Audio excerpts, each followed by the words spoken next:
अस्सलाम वालेकुम प्यारे दोस्तों, मुसलमान भाइयों, क्या हाल है आपके? ठीक है। आज मैं मेरी मोटरसाइकिल यहाँ ख़राब हो गई थी लाहौर में। भांजे की मोटरसाइकिल लेके आया तो उसका काम हो रहा था, तो एक हमारे प्यारे बड़े अल्लाह वाले दोस्त हमारे मिले हैं। वो एक जिस दरख्त के नीचे हम बैठे हैं उस दरख्त की खूबियाँ भी बताएँगे आपको। दरख्त है जनाब, ये आप देख सकते हैं, ये अंगूर की बेर लगी हुई है जी।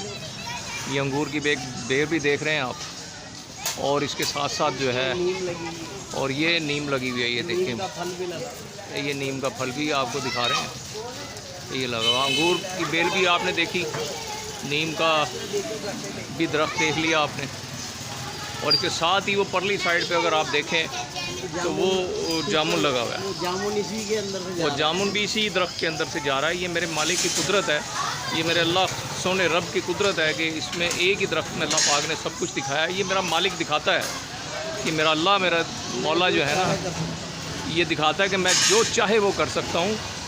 और मेरे बंदो, मेरी तरफ राग़िब हो जाओ, मेरी तरफ आ जाओ। भटके हुए हम लोग हैं, हम भी बीच में शामिल ही हैं। नमाज नहीं पढ़नी, रोज़े नहीं रखने, बदखोइयाँ करनी, सूद खाना, ये सब अल्लाह की नाराज़गी है। इसे छोड़ के अपने दीन की तरफ आ जाएं। अस्सलामु अलैकुम रहमतुल्लाहि व बरकातहू।